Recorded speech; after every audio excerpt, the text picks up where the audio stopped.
hindi ako kakampi ni Martin Romualdez. Kaya lalabanan ko siya at lahat ng panglilinlang niya. Una, papatunayan kong hindi totoo ang mga panggigipit at paninira ng mga testigo niya laban sa akin at mga senador. Pangalawa, tututulan ko ang paglilihis at diversyon na ginagawa niya palayo sa kanya at sa Kamara.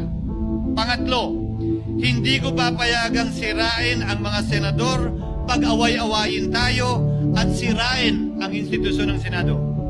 Pangapat, pinaniniwalaan ko at saludo ako kay Sergeant Gutesa at iba pang katulad niya sa paglabas ng katotohanan. Panglima, hindi ako matatakot banggitin ng paulit-ulit ang kanyang pangalan, Martin Romualdez. At ipaglalaban kong ipatawag at imbestigahan si Martin Romualdez at lahat ng kanyang mga kasangkot at kasama.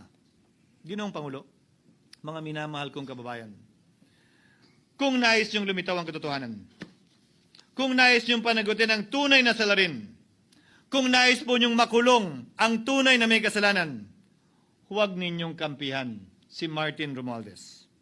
Punitin natin ang script ni Martin Romualdez. At higit sa lahat, huwag magpadala, huwag sabayan, huwag maniwala sa sarswela na nilalako ni Martin Romualdez.